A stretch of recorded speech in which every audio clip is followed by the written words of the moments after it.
Alors, s'ouvrir en conscience, c'est une manière d'expliquer que quand on est dans un état d'éveil normal, c'est-à-dire tu es réveillé, tu es actif, tu fonctionnes dans la vie, tu as conscience d'un certain nombre de choses. Et ces choses-là, ça fait notre quotidien, on a plein d'habitudes aussi qu'on fait avec beaucoup d'automatisme, et donc on est conscient, mais il y a des tas de choses qu'on fait sans en être conscient. Alors l'ouverture de conscience, ça c'est vraiment se dire, je vais être conscient de tout ce que je fais, de tout ce que je pense, de tout ce que je sens, et aussi de toute la vie qui est en moi, et aussi de toute la vie qui se trouve à l'extérieur. Alors je dis la vie, c'est tout ce qui existe, les choses dont on a conscience, comme par exemple les choses matérielles qui sont autour de nous, la chaise sur laquelle je suis assise, tout ça, mais aussi toutes les choses qui sont immatérielles, c'est-à-dire qu'il y a des tas d'ondes, on est en train de parler là, mais en même temps il y a le wifi qui passe, il y a la radio, plusieurs chaînes d'ailleurs qui se jouent en même temps, et on n'a pas forcément conscience de ces choses-là.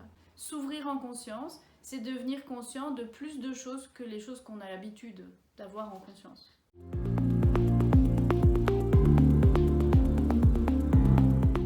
Alors l'ouverture de conscience, c'est quelque chose qui existe depuis la nuit des temps. Les philosophes en parlaient déjà il y a des milliers d'années. Donc il n'y a rien de neuf à l'horizon, c'est juste une réouverture quelque part, on devrait appeler ça une réouverture de conscience.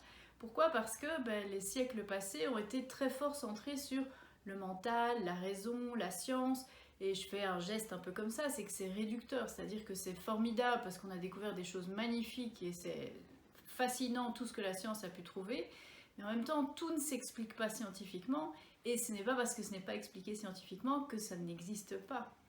Donc c'est important de se réouvrir et de retrouver un accès à des choses qui sont plus vastes et plus grandes.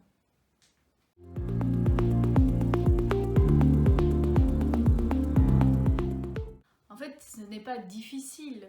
Les enfants le font très bien, naturellement. À l'origine, on savait s'ouvrir en conscience. On était ouvert. Les enfants, c'est comme des éponges. Mais plus on avance en âge, plus on grandit, plus on vieillit, plus on a l'impression que les choses se ferment. Il y a des portes, une porte qui s'ouvre, une autre qui se ferme. Donc les choses sont assez séparées. Et donc c'est de réapprendre à réouvrir toutes les portes pour que tout soit accessible en même temps.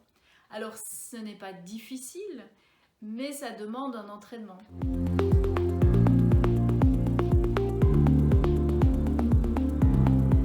Je suis Véronique Einenrad-Makers. À bientôt sur www.hypnose-humaniste.be.